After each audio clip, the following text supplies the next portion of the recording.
Hello everyone. तो guys मैं बता दूं, हमने मार्शल मास्टर को अपलोड करना नहीं छोड़ा है, बस इसमें कॉपीराइट क्लेम आ रहे थे तो इसलिए हम रुक गए थे। तो ठीक है, प्रीवियस एपिसोड और आज के एपिसोड को मैंने मर्ज करके आज अपलोड किया है। होप करता हूं कि आप लोगों को पसंद आएगा और इसके न्यू एपिसोड टाइम पे ही अपलोड होंगे। तो फिर चलिए इसके न्यू एपिसोड को अब हम स्टार्ट करते हैं। तो एपिसोड के स्टार्टिंग में हम रोयू को देखते हैं, जिसको वहां पे चांसो पकड़ा हुआ था, क्योंकि रोयू को स्पिरिचुअल स्नेक ने कार जो लिया था। अब हम देखते वहां पे चांसो परेशान हो रहा था, तभी एकदम से रोयू आसमान में जाने लगती है और हम देखते हैं उसके बॉडी के अंदर उस स्पिरिचुअल पॉइंट के सारी लिक्विड जाने लगी थी और उसकी स्ट्रेंथ काफी ज्यादा बढ़ रही थी। अभी उसके बॉडी के अंदर से काफी ज्यादा एनर्जी ऊपर की तरफ जाने लगता है, जिसको देखकर चांसो शॉक हो गया था और वो कहने लगा था ऐसा लग रहा है कि रोयू बहुत ही जल्दी 5 एम्पर रिलम में ब्रेक थ्रू करने वाली है। यह सब कुछ कहते हुए हम देखते वहां पे चांसो ध्यान से रुयु को देख रहा था, बट तभी स्पिरिचुअल पॉइंट के अंदर से उसके ऊपर अटैक होने लगता है, जिसको देखकर चांसो अपने चारों ओर एक बैरियर बना लेता है ताकि वो इन सब अटैक से बच पाए। बट हम देखते हैं दूसरी तरफ उसके ऊपर बहुत ही ज्यादा अटैक होने लगते हैं और इन्हें रोक पाना चांसो के लिए भी काफी ज्यादा मुश्किल हो रहा था। और वो कहने लगता है ऐसा लग रहा है कि इसे रोक पाना ज्यादा टाइम तक मेरे लिए ठीक नहीं होगा। वो ये सब कुछ सोच ही रहा था, तभी हम देखते हैं एकदम से डिवाइन पूल के अंदर से स्पिरिचुअल स्नेक आ जाता है, जो कि अपने प्रेशर की हेल्प से बहुत ही आसानी से चांसो के बैरियर को ब्रेक कर देता है। इवन कि हम देखते हैं चांसो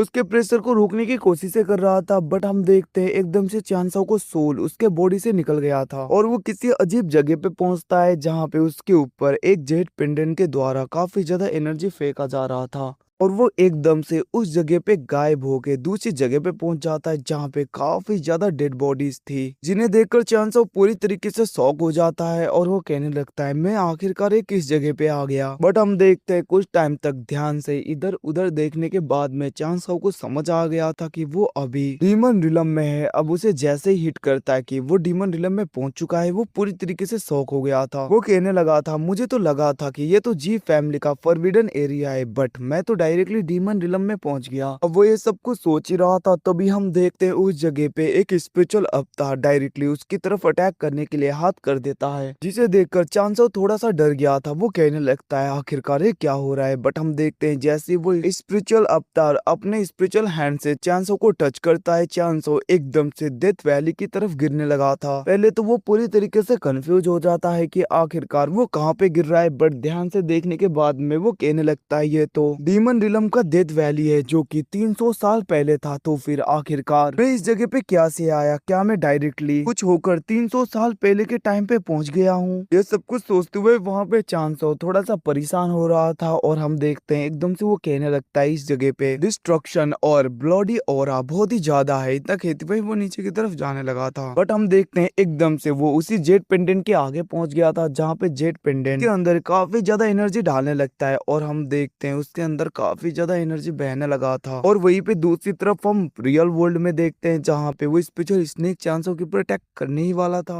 बट एकदम से चांसो के अंदर से काफी ज्यादा दाव एनर्जी निकलने लगता है, जिसकी वजह से वो स्पेशल स्नेक भी डिस्ट्रॉय हो गया था और चांसो की स्ट्रेंथ पहले से काफी ज्यादा बढ़ गई थी। वहीं पे दूसरी तरफ हम रुयु को देखते हैं, अभी भी उसके बॉडी के अंदर काफी ज्यादा एनर्जी जाने लगता है और उसके सारे सोड बाहर की तरफ निकल गए थे, जिनके अंदर से काफी ज्यादा एनर्जी आसमान की तरफ जा रहा था। अब ये सब कुछ देखकर चांसो सोचने लगता है रुई की कल्टीवेशन काफी ज्यादा इम्प्रूव होती जा रही है। इतना कहते हुए हम देखते हैं वो अपने स्पिरिचुअल स्टोन्स को बाहर की तरफ निकालने लगा था और उस जगह पे बैरियर बनाते हुए कल्टीवेट करने लगता है। यहीं पे दूसरी तरफ हम एंसिस्टर को देखते हैं और ग्रेट एल्डर को, जहाँ पे उनके जगहों पर भी पूरी तरीके से जमीन हिलने लगता है, जिसको देखकर एंसिस्टर कहने लगते हैं ये क्या हो रहा है और वो ग्रेट एल्डर को कहने लगते हैं ध्यान से फॉर्मेशन के बाहर और भी ज्यादा कड़ी निगरानी करो, वो बच के निकल ना पाए। जिसको सुन के हम देखते हैं ग्रेट एल्डर कहने लगता है जैसा आप। वहीं पे दूसरी तरफ हम रुयु और चांसो को देखते हैं, जो कि अभी भी कल्टीवेट कर रहे थे। चांसो के बॉडी के अंदर से एकदम से एनर्जी निकलने लगता है, जिसको देखकर चांसो कहने लगता है क्या मैं 9 हेवन एम्पर रिलम में पहुंच गया। बट 9 हेवन एम्पर रिलम के हिसाब से तो मेरी एनर्जी काफी ज्यादा वीक है अभी। अब वो ये सब कुछ बोल ही रहा था, तभी हम देखते हैं उस जगह पे ट्रैवलेशन आ जाता है, जिसको देखकर चांसो कहने लगा था ये तो ट्रैवलेशन है, बट ये फॉरबिडन एरिया में कैसे आ सकता है। जिसको देखकर वो कंफ्यूज हो गया था। दूसरी तरफ हम हम रुयु को देखते हैं जिसने कल्टीवेशन पूरी तरीके से कंप्लीट कर ली थी और उसके बॉडी के अंदर से काफी ज्यादा एनर्जी बाहर की तरफ निकलने लगता है। तभी हम देखते हैं उसे नीचे की तरफ कुछ स्पिरिचुअल स्टोन चमकता हुआ दिखता है जिसको देखकर वो कहने लगा था आखिरकार ये है क्या। इतना कहती भाई वो नीचे की तरफ जाने लगता है जिसको देखकर चांसो काफी ज्यादा डर गया था। बट हम देखते हैं दूसरी तरफ रुयु अपने एनर्जी का यूज करते हुए उस स्पिरिचुअल स्टोन को निकालती है और वो अपने सर के अंदर डाल देती है उसे, और हम देखते हैं उसके जाते ही रुयु की स्ट्रेंथ काफी ज्यादा बढ़ गई थी। बट हम देखते हैं एकदम से वहाँ पे रुयु बहुत ही ज्यादा कमजोर होने लगती है और वो नीचे की तरफ गिर गई थी, जिसे गिरता हुआ देखकर चांसो जाके एकदम से रुयु को पकड़ लेता है और उसे साइड में करते हुए कहने लगा था रुयु क्या तुम ठीक हो, तुम्हें आखिरकार क्या हुआ। जिसके रिप्लाई में हम देखते हैं रुयु धीरे धीरे अपने आंखें खोल के कहने लगती है चांसो मैं पूरी तरीके से ठीक हूँ, तुम्हें ज्यादा चिंता करने की जरूरत नहीं, बस मेरे सर में थोड़ा सा दर्द हो रहा है और पता नहीं मुझे ऐसा लगा कि ये स्पिरिचुअल स्टोन मुझे बुला रहा है तो इसीलिए मैंने इसे एब्जॉर्ब कर लिया। द गेटवे हम देखते हैं वो वहाँ पे उस एनर्जी को अनलीज कर रही थी। इवन कि हम देखते हैं उस स्पिरिचुअल स्टोन की वजह से उसके चारों ओर काफी ज्यादा एनर्जी निकल रहा था, जिसको देखकर चांसो कहने लगता है ऐसा लग रहा है कि ये स्पिरिचुअल स्टोन तुम्हारे लिए ही बना है, इसीलिए तो देखो ना ये तुम्हें मिल गया। जिसके रिप्लाई में रुयु कहने लगती है तुमने ठीक कहा, मुझे ऐसा फील हो रहा था कि स्पिरिचुअल स्टोन मुझे अपनी तरफ खींच रहा है तो इसलिए मैं अचानक इसकी तरफ चली गई और मैंने इसे निकाल लिया। इतना कहते हुए हम देखते हैं वहाँ पे रुयु काफी ज्यादा खुश हो रही थी। दूसरी तरफ हम एंसेस्ट्रल बीस्ट को देखते हैं जो कि चांसो की स्ट्रेंथ को देखकर पूरी तरीके से शॉक हो गए थे और वो कहने लगते हैं चांसो आखिरकार क्या तुमने 9 हेवन एम्पर रिलम में पूरी तरीके से ब्रेक थ्रू कर लिया,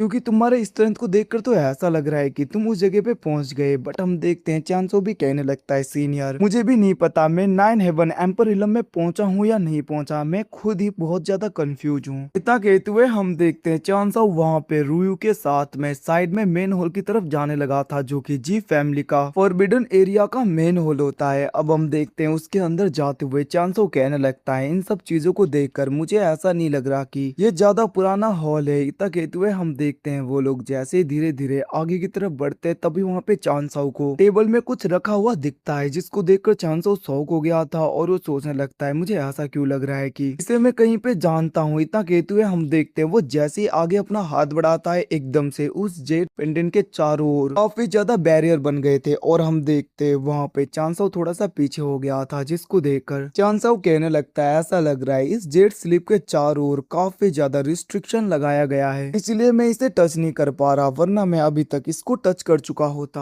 और जहाँ तक मुझे लग रहा है ये रिस्ट्रिक्शन जरूर तुम्हारे ग्रैंडफादर हुसुई ने किया होगा और ये रिस्ट्रिक्शन ब्लड लाइन रिस्ट्रिक्शन होगा तो तुम आसानी से इसको भेद पाओगी। जिसको सुन के हम देखते हैं वहाँ पे रुयु भी पूरी तरीके से तैयार हो गई थी और वो अपने ब्लड लाइन एनर्जी का यूज करने लगती है ताकि वो जेड स्लीप के रिस्ट्रिक्शन को पूरी तरीके से हटा पाए। और हम देखते हैं वो जैसे अपने ब्लड लाइन एनर्जी को उस रिस्ट्रिक्शन उस बैरियर के ऊपर डालने लगती है वो रिस्ट्रिक्शन पूरी तरीके से हट गया था और हम देखते हैं उस जेड स्लिप के अंदर से एक सोल स्पिरिट बाहर की तरफ आ गया था। अब उस सोल स्पिरिट को देखकर चांसो शॉक हो जाता है, वो कहने लगता है ये तो ब्रदर हु है। इतना कहते हुए चांसो बहुत ही ज्यादा एक्साइटेड हो गया था। अब हम देखते हैं दूसरी तरफ वहाँ पे उसकी बातें सुन के रुयु पूरी तरीके से शॉक हो जाती है और वो कहने लगती है क्या कहा तुमने ब्रदर हु, क्या तुम मेरे ग्रेट ग्रैंडफादर को जानते हो। जिसको सुन के हम देखते हैं वहाँ पे चांसो कहने लगता है ऐसी बात नहीं है, मैं तो बस ऐसे ही बोल रहा था। दूसरी तरफ हम देखते हैं वहाँ पे हुसुई का स्पिरिट कहने लगता है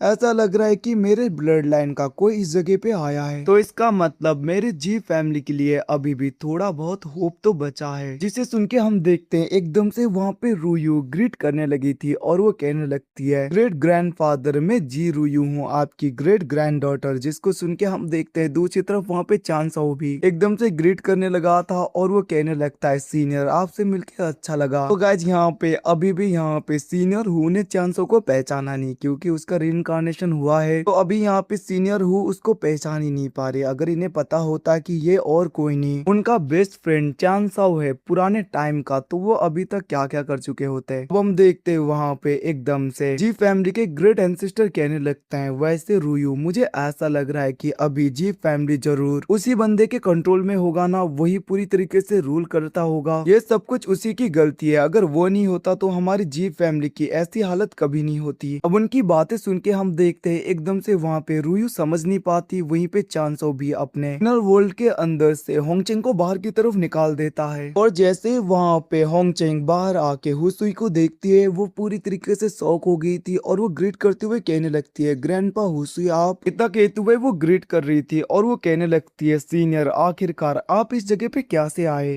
जिसके रिप्लाई में हम देखते हैं वहाँ पे जी फैमिली के सीनियर हुसुई कहने लगता है, ये सब कुछ मेरे बेस्ट फ्रेंड मेरे प्यारे ब्रदर चांसो की वजह से हुआ है। जिसे सुन के हम देखते हैं वो लोग एकदम से शॉक हो गए थे। रुयू कहने लगती है, क्या चांसो, और हम देखते हैं वो दोनों चांसो की तरफ देख रहे थे, जिसको देखकर चांसो पूरी तरीके से शॉक होते हुए कहने लगती है, रुयू तुम लोग जैसा सोच रहे हो वैसा कुछ भी नहीं है। सीनियर यहाँ पे जिस चांसो की बातें कर रहे हैं वो जरूर मार्शल एम्पर चांसो होगा 300 साल पहले का। मैं तो वो हुई नहीं, बस मेरा नाम चांसो पड़ गया, इसका मतलब ये नहीं कि मैं वो हूँ। जिसे सुन के हम देखते हैं दूसरी तरफ वहाँ पे सीनियर हुसुई भी कहने लगते हैं, ये सब कुछ उस टाइम से स्टार्ट हुआ जब मैं ब्रदर चांसो के लिए दाओ फ्यूजन हब को लेने के लिए गया था, ताकि वो पूरी तरीके से ब्रेक थ्रू कर पाए और उनकी काफी ज्यादा हेल्प हो। बट मैं जैसे ही उस हब को लेकर आ रहा था, मुझे पता चला कि ब्रदर चांसो डेथ वैली में पूरी तरीके से डिसअपियर हो गए हैं और वो उस जगह पे फेंग सियाओ को बचाने के लिए गए थे। अगर तुम लोग फेंग सियाओ को नहीं जानते तो वो और कोई नहीं सुआन युआन एम्पायर का एम्परर है। तो उस टाइम पे ब्रदर चांसो उसे बचाने के लिए जैसे ही डेथ वैली में गया, उस जगह पे वो पूरी तरीके से डिसअपियर हो गए, जिसकी वजह से ब्रदर चांसो की लवर जो की सांगवान है वो बहुत ही ज्यादा गुस्सा हो गई और सुआन युआन एम्पायर के फेंग सियाओ और सांगवान के बीच में दुश्मनी हो गई। इसीलिए आज तक भी प्याओमेओ पैलेस और सुआन युआन एम्पायर के बीच में दुश्मनी है, क्योंकि प्याओमेओ पैलेस की लीडर सांगवान ब्रदर चांसो की लवर थी, वो उसे बहुत ज्यादा प्यार करती थी। और जैसे ही मुझे ये बात पता चला था कि ब्रदर चांसो डेथ वैली में पूरी तरीके से गायब हो गए फेंग सियाओ को बचाते वक्त,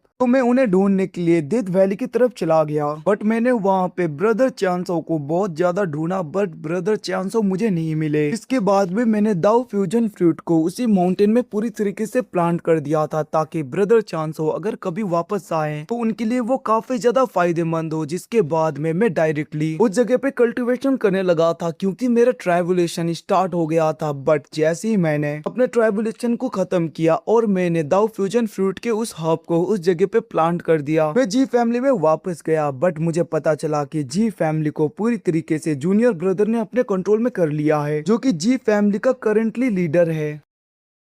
और मुझे पता चला कि उसने मिस्टी पैलेस के साथ में भी हाथ मिला लिया, इवन की डीमन रेस के साथ में हाथ मिला के पूरे जी फैमिली को अपने कंट्रोल में कर लिया। जिसको सुन के वहाँ पे रुयो कहने लगती है, तो इसका मतलब ग्रेट ग्रैंडफादर हमारे जी फैमिली के उन एंसिस्टर ने हमारे साथ में गद्दारी की। जिसको सुन के हम देखते वहाँ पे सीनियर हुसुई कहने लगता है, तुमने ठीक कहा, वैसे इस जेट स्लीप के अंदर हमारे जी फैमिली के बहुत ही ज्यादा सीक्रेट टेक्निक्स हैं, जो कि काफी ज्यादा पावरफुल है। इवन की इस जेट स्लीप के अंदर ऐसी एनर्जी है जिसकी हेल्प से एंसिस्टर लैंड को पूरी तरीके से कंट्रोल किया जा सकता है। तो ये मैं तुम्हें दे रहा हूँ। इतना कहते हुए हम देखते हैं वो वहाँ पे उस जेट स्लीप को रुयू को दे देते हैं और वो कहने लगते हैं, याद रखना फेंग सियाओ और सांगवान से बच के रहना, क्योंकि बाद में जाके मुझे पता चला था कि उन दोनों ने ही मिलके ब्रदर चांसो के ऊपर अटैक किया था और सांगवान ने तो बहुत ही ज्यादा बिट्रेल किया था ब्रदर के साथ में। और दूसरी बात, अगर ब्रदर चांसो कभी भी जिंदा हो तो उनका साथ देना, उनकी हेल्प करना। इतना कहते हुए हम देखते हैं सीनियर हुसुई का सोल पूरी तरीके से डिसअपियर हो गया था, जिसको देखकर वहां पे चांसो काफी ज्यादा सैड हो जाता है। दूसरी तरफ रुयू